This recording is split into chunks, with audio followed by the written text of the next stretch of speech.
Olá, tudo bem com vocês? Eu me chamo Felipe Schuster, eu sou biólogo e mestre em entomologia. Eu sou apaixonado como as novas tecnologias, as novidades tecnológicas podem nos auxiliar a compreender a história da vida na Terra, e, em especial, a história evolutiva dos insetos. Hoje nós vamos aprender um pouco mais sobre como técnicas de imagens tridimensionais podem nos auxiliar no estudo de insetos fossilizados. Mas, Mas por que isso é tão importante? E que técnicas são essas? Como elas funcionam? Bom, é isso que nós vamos estudar e aprender nessa aula de hoje. Vamos lá? Bom, se você clicou aqui, eu tenho certeza que você adora aprender um pouco mais sobre animais que viveram na Terra há milhões de anos atrás, mas que tragicamente acabaram extintos. Nós encontramos evidências desses organismos, incluindo insetos, preservados em âmbar ou mineralizados dentro de rochas. Isso, obviamente, é muito interessante, poder ver como que um animal foi congelado no tempo, há milhões de anos atrás, e poder ver ele hoje com os nossos olhos.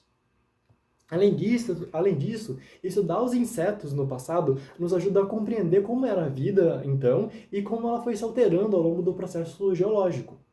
O problema é que nós não encontramos os fósseis lindos e cristalinos como nessa imagem. Geralmente é preciso polir o âmbar para que possamos visualizar o que tem dentro. Do mesmo modo como ocorreu a fossilização, pode nos impedir de visualizar características importantes a serem estudadas. Além disso, um fóssil é um dado único e de grande relevância para a ciência. Então eu não posso simplesmente ir lá e quebrar o âmbar, tirar o inseto lá de dentro, para ver como que ele é por dentro. Mas se eu fizesse isso, eu teria acesso a várias características importantes que me ajudaria a resolver várias questões científicas. Se eu precisasse estudar um inseto dentro de um fóssil, eu precisaria dissolver esse âmbar com clorofórmio, fatiar o fóssil em fatias bem fininhas e então analisar os detalhes internos desse inseto. Como eu expliquei, obviamente esse tipo de técnica tem várias limitações, especialmente por destruir o fóssil e alterar irremediavelmente esse espécime importante para a ciência. Além disso, os insetos fossilizados no âmbar não são encontrados bonitinhos desse jeito aqui. Geralmente eles são encontrados mais desse jeito, cheios de bolhas, impurezas, oxidação e opacos. Dessa forma, frequentemente é impossível observar e analisar o conteúdo sem o auxílio das técnicas que nós vamos apresentar hoje. Então, nós podemos aplicar essas técnicas de imagem para ver através do inseto fossilizado e observar os seus detalhes. Mas os primeiros estudos utilizando microrradiografias de insetos foram realizados lá em 1932. Mas foi só em 1982 que um inseto, um berotídeo da ordem Neuroptera, foi observado em 3 dimensões. Isso foi possível ao tirar 2 microrradiografias de pontos de vista diferentes e combinando essas imagens em uma só, dando essa impressão de tridimensionalidade e possibilitando ver detalhes de profundidade desse fóssil. Isso foi lá na década de 80, mas agora com os avanços computacionais e com a introdução na década de 1990 da microtomografia computadorizada, esse tipo de análise tomou novos rumos, como nós vamos ver ao longo desse vídeo. Na virada do século, Grimaldi e colaboradores fizeram a primeira reconstrução tridimensional da morfologia externa de um inseto, nesse caso, uma mosca predadora da família Asilidae que havia sido preservada em âmbar há milhões de anos atrás. Na época, nos anos 2000, eles fizeram uma análise com uma resolução bastante inferior ao que é alcançado atualmente, permitindo apenas uma reconstrução grosseira da superfície do inseto e com poucos detalhes. Nessa aula, nós vamos analisar 2 tipos de tecnologia de geração de imagens tridimensionais para o estudo de insetos fósseis. A primeira se chama microtomografia computadorizada de raio-x, também chamada de micro-CT, e a outra, ainda mais poderosa, se chama microtomografia de raio-x por radiação síncrotron. Primeiro, como que funciona a microtomografia computadorizada? Bom, esse equipamento funciona da mesma forma que um raio-x convencional, que nós tiramos quando a gente quebra um osso e vai no médico. Os raios-x, a amostra é colocada no interior do equipamento, e os raios-x são emitidos, eles atravessam essa amostra, no nosso caso o inseto, que dependendo da composição do material, das partes desse material, absorvem ou deixam passar essas ondas eletromagnéticas de raio-x. Isso é interpretado por um sensor como uma imagem. No caso da microtomografia computadorizada, o nosso inseto ele gira lá dentro do equipamento, de forma que nós temos várias lâminas de imagens da superfície exterior e interior, da ponta da antena até o final do abdômen, isso em 360 graus. Ou seja, depois com o auxílio de softwares de computadores, eu posso unir essas projeções, essas lâminas, e criar uma imagem em 3D que me permite ver por dentro e por fora do inseto. Só a título de curiosidade, esse equipamento custa mais ou menos uns 2 milhões de reais e ele é raramente utilizado no Brasil por estudo de insetos, o que é uma pena, pois essas aplicações são fascinantes, como a gente está vendo e vai ver ao longo dessa aula. Ok, agora então como é que funciona a nossa segunda tecnologia, a tomografia de luz síncrotron? Bom, ela funciona de uma forma parecida, mas diferente da microtomografia computadorizada, da micro-CT, em que nosso equipamento ele ocupa uma bancada, como nós vemos aqui na imagem. Na microtomografia de luz síncrotron, para gerar um feixe de luz realmente potente, nós temos que construir um prédio inteiro para alojar esse equipamento. No Brasil, em São Paulo, foi recentemente inaugurado o Sirius, o Laboratório Nacional de Luz Síncrotron, que é o equipamento mais moderno desse tipo no mundo. Dentro desse prédio, no subsolo, os elétrons eles são acelerados em altas velocidades e ficam conduzindo e circulando por 24 horas, quase na velocidade da luz. Ímãs forçam os elétrons para desviar fora do anel de armazenamento, que fica no subsolo, e quando esses elétrons eles são desviados, eles liberam energia na forma de luz, de uma luz extremamente forte, que atravessa a nossa amostra, é capturada por sensores e interpretada pelo computador como uma imagem. A amostra também fica girando, então nós temos várias projeções por dentro e por fora dessa nossa amostra. Aqui eu baixei alguns arquivos originais dessas amostras para vocês verem como é o resultado final dessa análise. Notem que essa imagem ainda não está em 3D. Essas imagens são representam centenas de fatias bem fininhas da amostra, que depois a gente vai unindo fatia por fatia com uma série de programas de computador e para formar no final uma imagem em 3D.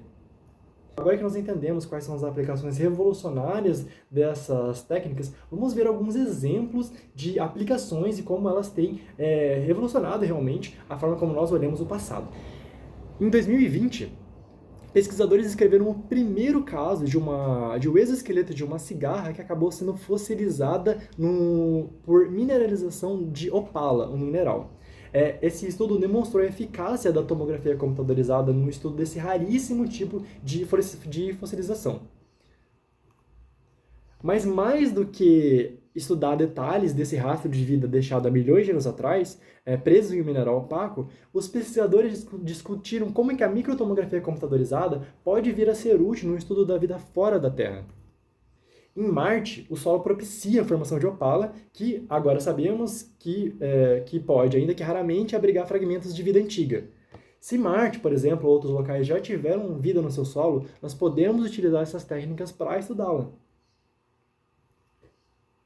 Dessa vez utilizando o luz síncrotron, os pesquisadores descreveram uma nova espécie de besouro preservado em âmbar há mais de 40 milhões de anos.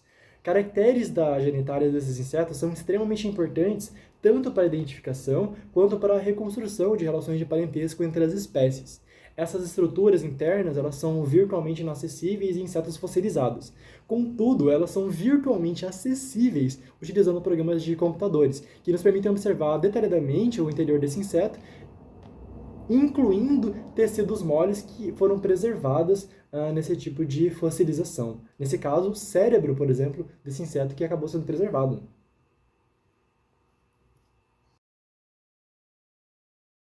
Em sítios fossilíferos é comum se encontrar nódulos, blocos de rochas que se formam ao redor de um fóssil. Quando você bate esse nódulo, geralmente ele se divide em dois, em parte e contraparte. Muitas vezes os membros dos insetos ficam na parte de baixo e acabam sendo impossíveis de serem observados. Então, em 2010, esses pesquisadores utilizaram o síncrotron para observar o inobservável. Eles descreveram uma nova espécie de inseto já extinto, visualizando detalhes das pernas e das antenas que tinham ficado por baixo da nossa parte. Agora aqui uma das aplicações mais interessantes da tecnologia da luz de luz síncrotron na análise de mais de 1.510 pulpários de moscas que acabaram sendo fossilizados e mineralizados.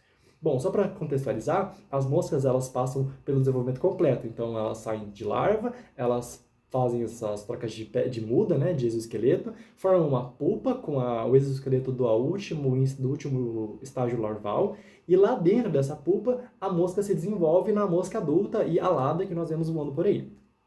Isso acontece há bilhões de anos atrás e continua acontecendo até hoje. Só que há bilhões de anos atrás, várias dessas pulpas de moscas, desses pulpários de moscas, acabaram sendo fossilizados e mineralizados. Então os pesquisadores pegaram esse monte de pulpários fossilizados que eles encontraram e colocaram no equipamento de luz síncrotron para observar o que tinha lá dentro. O que eles encontraram foi ainda mais surpreendente, porque eles não conseguiram encontrar as moscas se desenvolvendo lá dentro. Na verdade, eles encontraram vespas parasitoides que se alimentavam das moscas em desenvolvimento há milhões de anos atrás.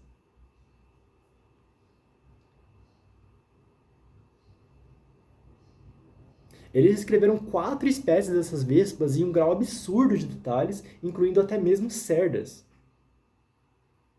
Além disso, uma nova espécie dessas vespas foi descrita e ela foi nomeada de Xenomorphia resurrecta. Xenomorphia em homenagem aos xenomorfos, que são os alienígenas da franquia Alien, que também são endoparasitoides, e resurrecta porque, com o auxílio das novas tecnologias, a ciência foi capaz de reviver virtualmente uma espécie de vespa parasitoide que foi extinta há milhões de anos atrás.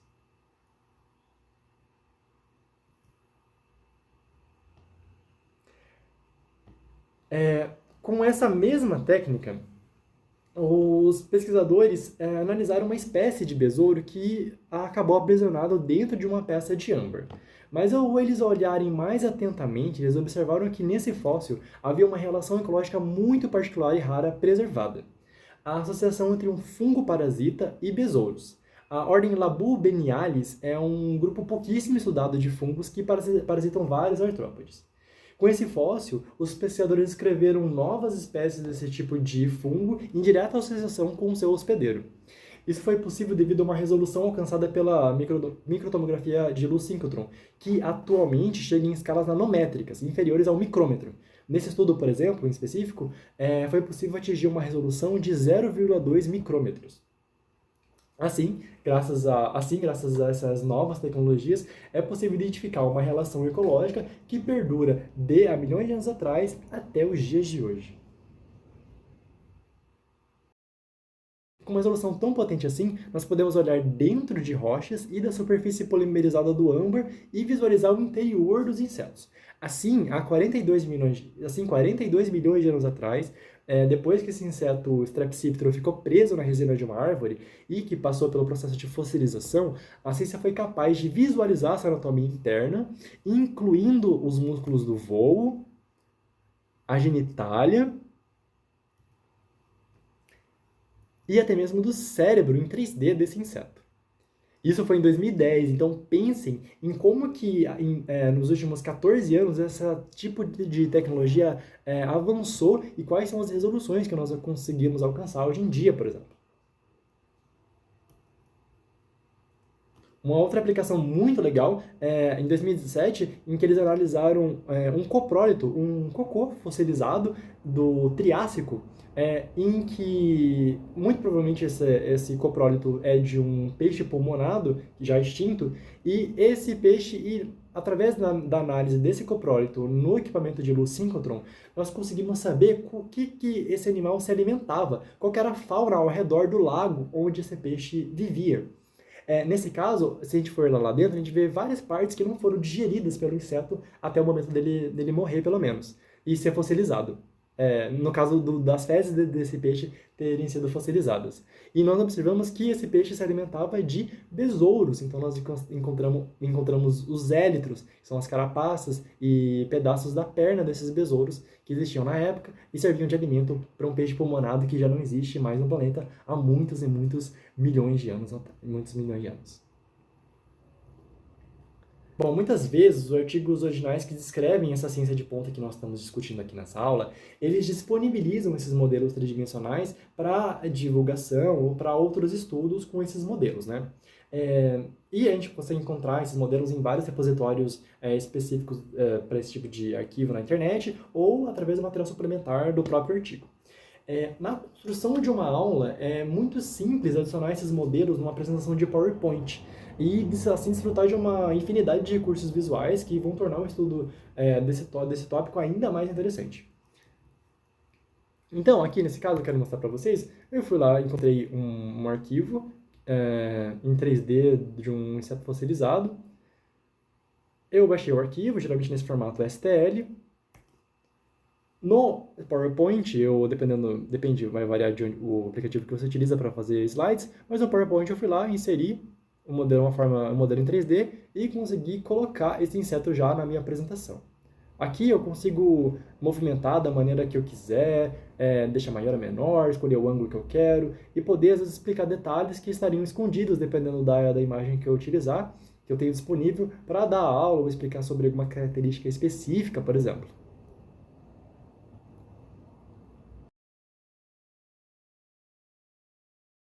Uma vez que esse inseto foi escaneado, ele se tornou uma réplica virtual daquela amostra. E com isso, novas possibilidades tecnológicas se abrem na nossa frente. Então, nós podemos, por exemplo, imprimir essa réplica tridimensional com o auxílio de impressoras em 3D. E assim nós podemos utilizar esse modelo como um recurso didático, por exemplo.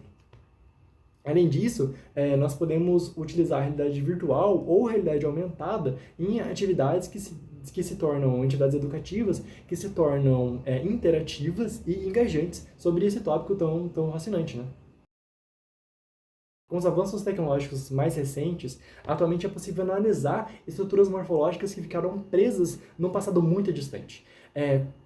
É possível, com essas análises, nós podemos estudar como era a forma do corpo desses animais, descrever novas espécies, descrever relações ecológicas desses animais e obter dados filogenéticos para o estudo de parentesco, de relações entre as espécies e que podem também nos auxiliar na reconstrução da árvore da vida.